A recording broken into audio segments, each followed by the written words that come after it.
I spent 3 years as a professional mourner at strangers' funerals until I found my own name carved into a coffin. The first time I cried for money, I did not know that was what I was doing.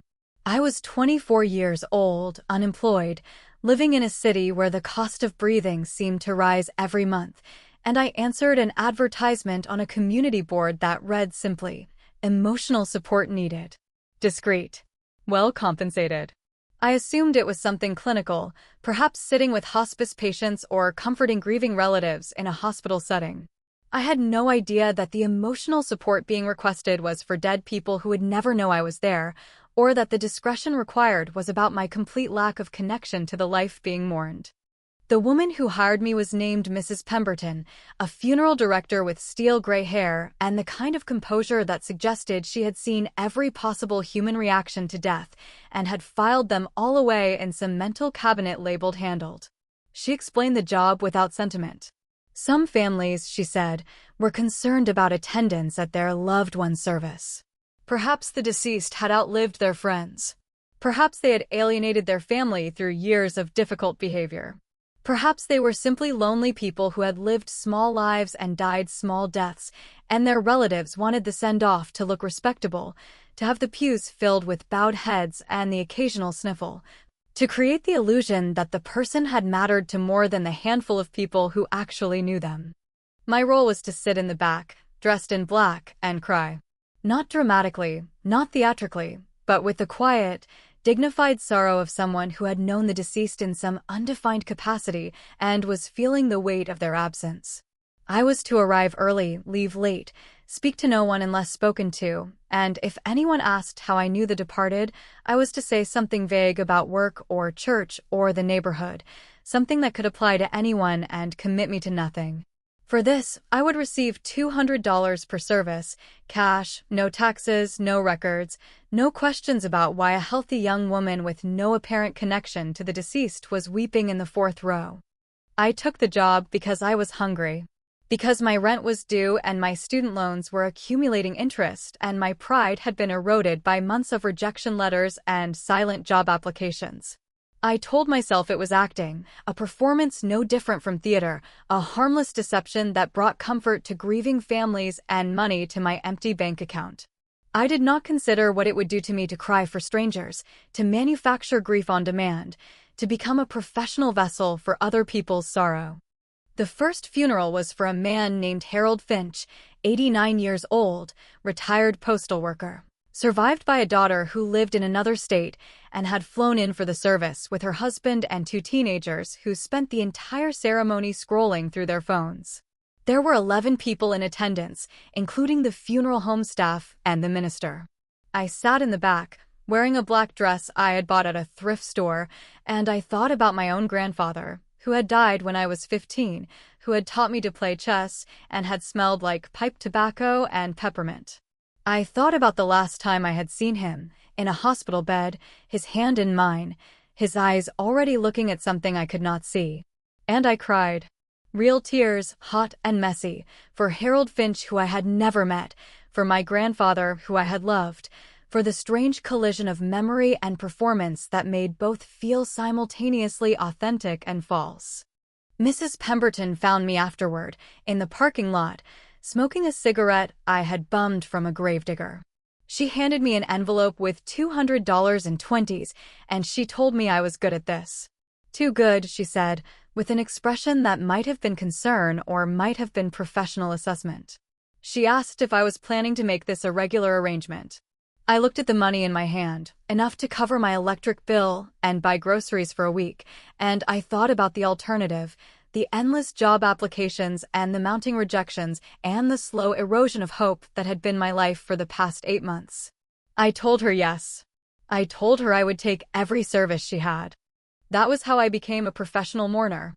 For 3 years, I attended between 2 and 5 funerals per week, sitting in the back of chapels and churches and graveside ceremonies, crying for people I had never known. I became skilled at the performance, at modulating my grief to match the tone of each service, at knowing when to produce a single dignified tear and when to allow myself full body sobs. I learned the vocabulary of vague connection. We worked together years ago, Our mothers were friends. I knew him from the neighborhood. I learned to read the room, to identify the actual family members and avoid them, to spot the other professional mourners Mrs. Pemberton hired and acknowledge them with the briefest nod before returning to our separate performances. I cried for over 400 strangers. I cried for centenarians with no surviving relatives and for teenagers who had died in car accidents with pews full of genuine grief that made my manufactured tears feel like insults. I cried for murder victims and for suicides and for people who had simply stopped breathing in their sleep, their lives ending with the same quiet anticlimax that had characterized their existence. I cried in Catholic churches with incense and stained glass, and in Baptist chapels with gospel music, and in secular funeral homes with piped classical recordings, and in backyards where families had gathered to scatter ashes and drink cheap wine.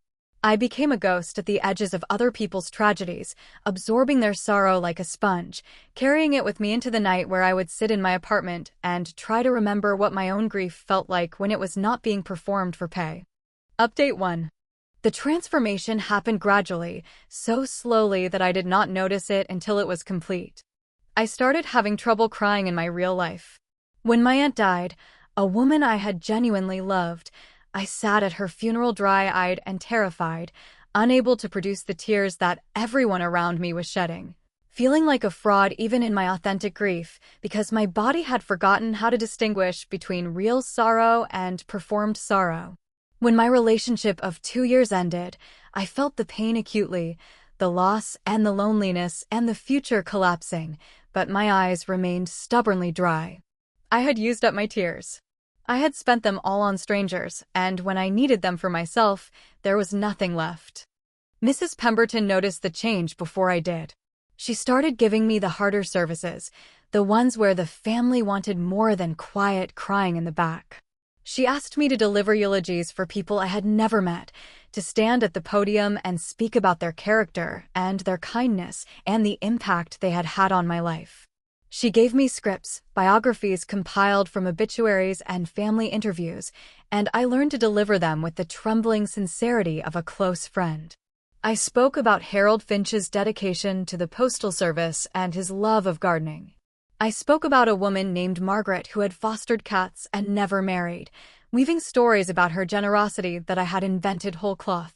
I spoke about a teenager named Jason who had played guitar and dreamed of being a musician, and I cried real tears because I was 24 again, unemployed, dreaming of being an actress, and I understood the death of potential more than anyone in that room. I became good at the eulogies. Too good. Families started requesting me by description. The young woman who had spoken so movingly at their cousin's service, could she possibly do the same for their mother? Mrs. Pemberton raised my rate to $500 per service, and I stopped worrying about my electric bill. I started worrying about myself. I would lie awake at night and try to remember who I was before the funerals, before the crying, before I had learned to manufacture grief so efficiently that I could no longer locate the real thing inside me. I would look in the mirror and see a face that had cried for 400 strangers and wonder if there was anything left beneath the performance, any authentic self that had not been colonized by other people's sorrow. I tried to quit. 3 times. I told Mrs. Pemberton that I needed to find a real job, that the funerals were changing me in ways I did not understand, that I was losing the ability to feel my own emotions. She listened with her professional composure, and then she handed me envelopes with amounts that made my resolve crumble. She told me I was the best she had ever employed. She told me that the families I served genuinely appreciated my presence, that my tears gave them comfort even if they were manufactured, that there was a kind of authenticity in performed grief that was no less real than the genuine article. She told me I had a gift, and she was not wrong, but she did not understand that gifts can become curses when they consume the person who possesses them. I kept going. I told myself I was saving money, building a cushion that would allow me to quit eventually, to go back to school, or move to a different city, or find some way to rebuild a life that did not involve weeping for strangers. But the truth was simpler and uglier. I was addicted. Not to the money, though that helped. I was addicted to the grief, to the intensity of emotion that filled funeral chapels, to the feeling of being present at the most significant moments of people's lives even though I had no right to be there. I was addicted to the secret, to the knowledge that I was living a double life, that the person these families saw was not real, that I was a ghost haunting the edges of their reality. I was addicted to the power of it, the way my manufactured tears could shape the atmosphere of a room, could make people feel that their loved one had mattered, had been known, had left an impact on the world. Update 2. The coffin appeared in my 3rd year, at a service for a woman named Eleanor Vance, 92 years old, retired librarian, survived by no one. Mrs. Pemberton had called me personally for this one, her voice carrying an unusual note of urgency, asking me to arrive early, to help with preparations, to do something more than simply sit and cry. I arrived at the funeral home 2 hours before the service and found the chapel empty except for the coffin, positioned at the front, closed because Eleanor had requested no viewing, her face to be remembered from photographs rather than final exposure. Mrs. Pemberton met me with an envelope that was thicker than usual, $1,000, and she told me what she needed. Eleanor had no family, no friends, no one to attend her service. The funeral home had a policy, she explained, that no one was buried without some form of ceremony, some acknowledgement that a life had ended. She wanted me to be the entire congregation. She wanted me to sit in the front row, to deliver the eulogy, to stand at the graveside, to be the witness that Eleanor had never had in life. She wanted me to cry not as a background performer, but as the sole mourner, the only person on earth who would mark this woman's passing. I agreed. I always agreed. I sat in the empty chapel and I looked at the coffin, simple pine, unadorned, the kind of coffin that suggested a life lived without excess. I prepared my eulogy from the biography Mrs. Pemberton had provided, the standard details of a life that had been quiet and contained, and I waited for the minister to arrive, for the ceremony to begin, for my performance to commence. But something was wrong with the coffin. I noticed it during the eulogy, my eyes drifting to the simple pine lid while I spoke about Eleanor's love of books, and I saw what should not have been there. Carving. Faint, almost invisible, etched into the wood near the head of the coffin. I finished speaking. I sat down. I stared at the carving while the minister delivered his generic blessing, and I felt my manufactured grief transform into something genuine and terrible. It was my name. Not my stage name, not the identity I used for performances, but my real name, the one on my birth certificate, the one I had not spoken aloud in years. Carved into Eleanor Vance's coffin with precision that suggested intention, with care that suggested knowledge. My name, in a coffin belonging to a stranger, in a funeral home where I had worked for 3 years, where no one should have known who I really was. I did not stay for the burial. I walked out of the chapel, out of the funeral home, into the afternoon light that felt like an accusation. I drove to my apartment and I sat in the dark and I tried to understand what I had seen. I told myself it was coincidence, that the carving was something else, that my mind was playing tricks after years of manufactured grief. But I knew what I had seen. I knew my own name when I read it. I went back that night. I broke into the funeral home, something I had never done, something that felt like crossing a line I had been dancing near for 3 years. I found Eleanor's coffin in the preparation room, ready for transport to the cemetery in the morning. I ran my fingers over the carving and confirmed what I already knew. My name. My real name. And beneath it, a date. 2 weeks from today. Last update. I confronted Mrs. Pemberton the next morning. I found her in her office, surrounded by the plants she kept alive with the same attention she gave to her business arrangements, and I demanded answers. I showed her photographs of the carving on my phone, my hands shaking so badly I could barely hold the device steady. I asked her how my name had ended up on Eleanor Vance's coffin. I asked her who Eleanor Vance really was. I asked her what the date meant. She did not dismiss me. She did not pretend ignorance. She closed her office door and she told me the truth, a truth so strange and so specific that I still struggled to believe it even now, sitting in my apartment with the lights on and the television playing for company, trying to convince myself that I am still alive. Eleanor Vance had been my mother. Not the mother I had known, the woman who had raised me until I was 8 years old and then had disappeared, leaving me with my grandmother, leaving no explanation, no forwarding address. No evidence that she had ever existed except for the childhood memories that had faded over time into something that felt like fiction.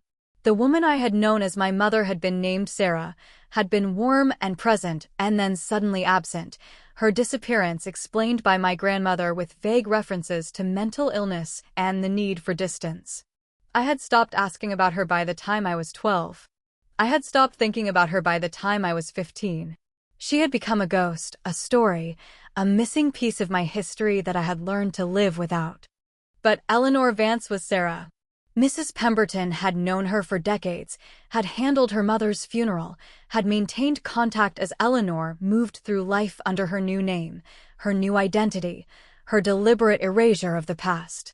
She had known about me, had followed my career as a professional mourner with a kind of horrified fascination, had watched me cry for strangers while never crying for the mother who had abandoned me. And Eleanor, in her final months, had requested the carving. She had wanted me to find it. She had wanted me to know, finally, who she was, who I was, what connected us beyond biology and absence. The date was her prediction.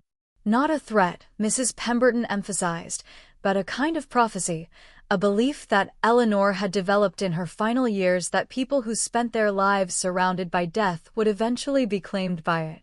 She had carved my name and the date as a warning, or perhaps as a curse, or perhaps simply as the final act of a woman who had spent her life creating mysteries and wanted to leave one last puzzle for the daughter she had never known. I did not attend Eleanor's burial. I did not visit her grave. I took the $1,000 Mrs. Pemberton had given me, and I bought a bus ticket to a city where no one knew me, where there were no funeral homes with my name carved into coffins, where I could try to remember how to feel my own emotions without an audience. I changed my name legally, something I should have done years ago, something that felt like finally closing a door that had been left open for too long. The date passed.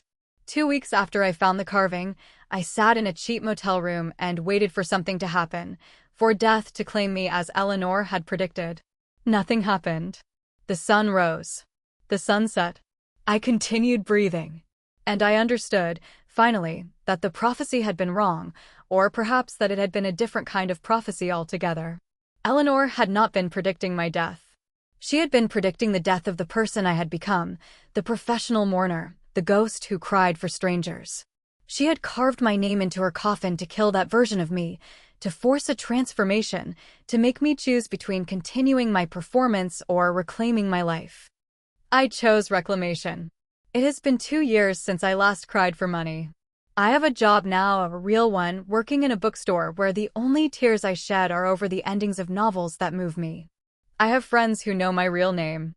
I have a therapist who is helping me learn to feel my own grief without performing it. I have a life that is small and quiet and genuinely mine. But I still think about Eleanor. About the mother I never knew, who spent her final years watching me from a distance, who chose to communicate with me only through a carving on her coffin. I think about what she must have felt, seeing her daughter cry for strangers while never knowing that one of those strangers was her own flesh and blood. I think about the loneliness that must have driven her to create a new identity, to disappear from her child's life, to spend decades in isolation. And I think about the strange, twisted love that must have motivated her final act, the carving that was meant to save me even though it felt like a threat. I have never visited her grave. I tell myself I will, someday, when I am ready, when I have processed enough to stand at her headstone without performing grief, without manufacturing tears, without falling back into the habits that consumed 3 years of my life. I will go and I will tell her that I understand, or that I am trying to understand, that her prophecy came true in ways she might not have intended.